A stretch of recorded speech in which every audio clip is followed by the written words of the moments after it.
In today's video, we're diving into a story that began with one unexpected phone call. A call that quietly rewrote the rhythm of my life.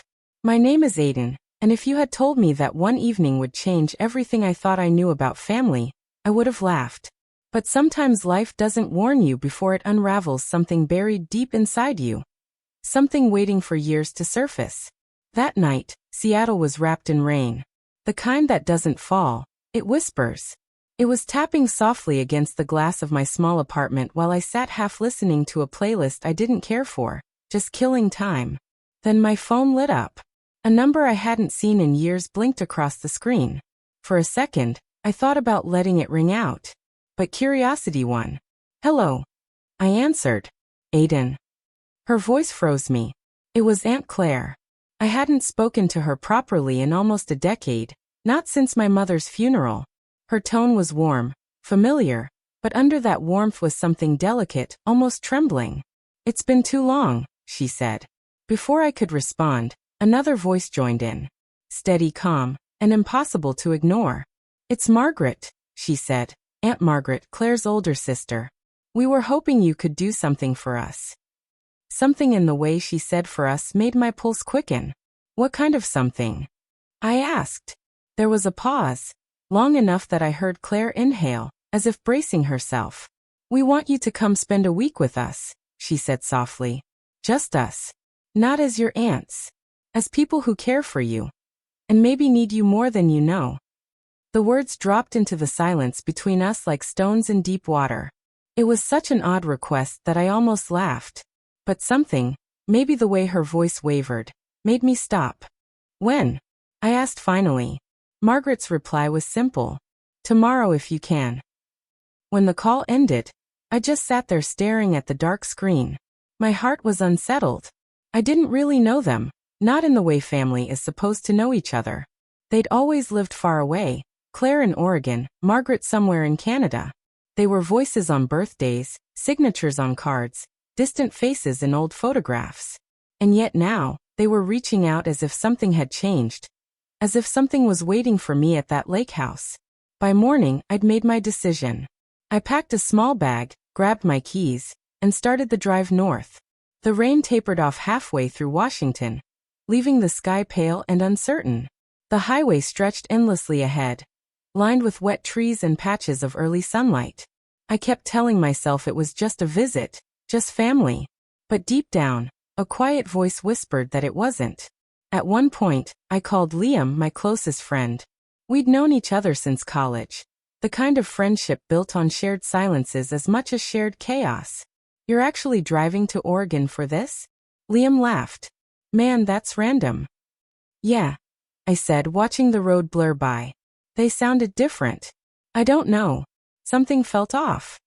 "You sure you're not walking into a family intervention or something?" I smiled faintly. "Guess I'll find out."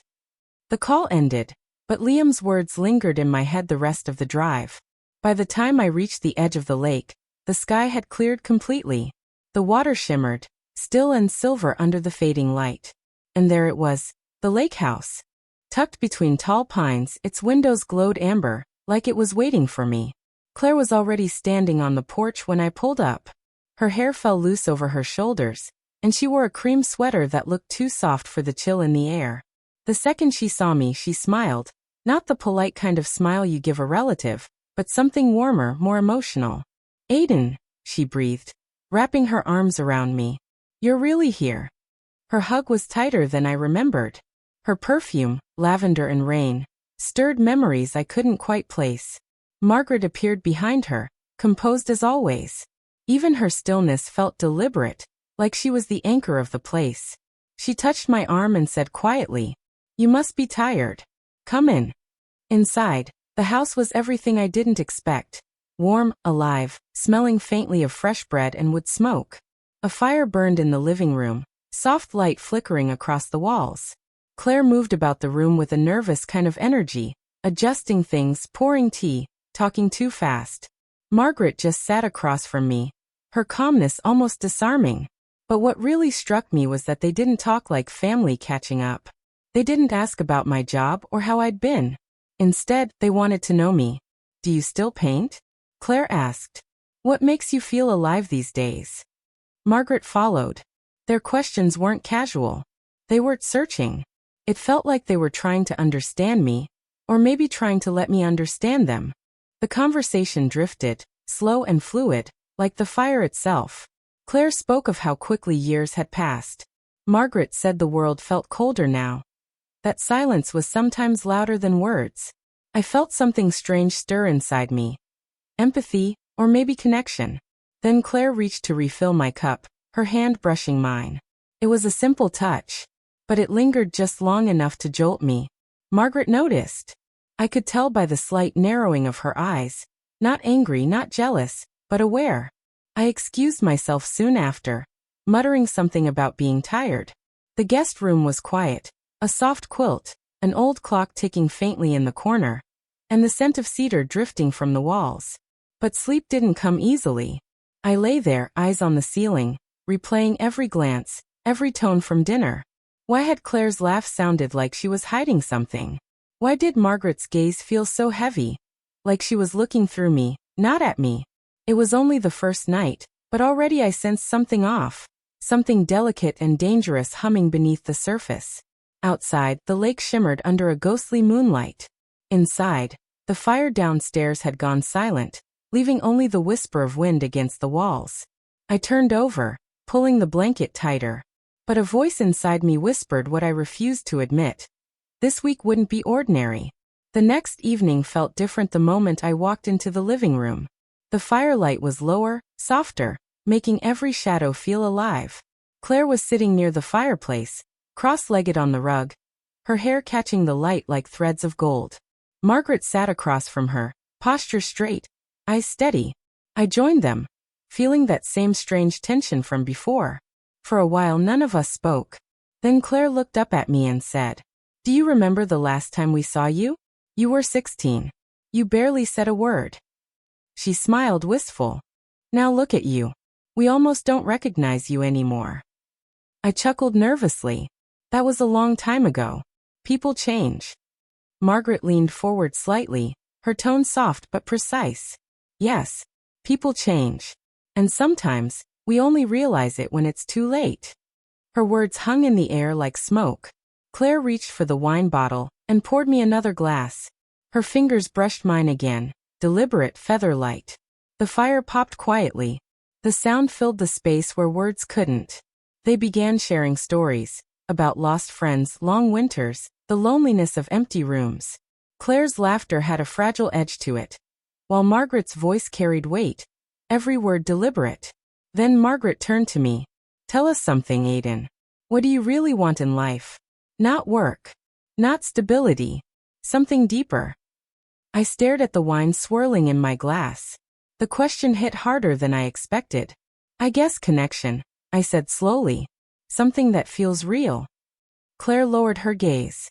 Margaret nodded once, her expression unreadable, but softening around the edges. Claire shifted closer, her shoulder nearly brushing mine. Margaret stayed still, but I could feel her eyes on me, steady, observant, almost protective. When Claire laughed again, it wasn't light-hearted anymore. It was laced with something else, something heavier. She began talking about Portland, how the city lights didn't make the nights any less lonely. Margaret followed, admitting quietly that people often mistook her strength for peace when it was really isolation. Their voices wove through the air like a confession meant only for me. Something inside me twisted. I wanted to comfort them, to say the right words, but words failed. So I reached out, placing my hand over Margaret's. The touch was brief, meant only as kindness, but the look in her eyes said it meant more.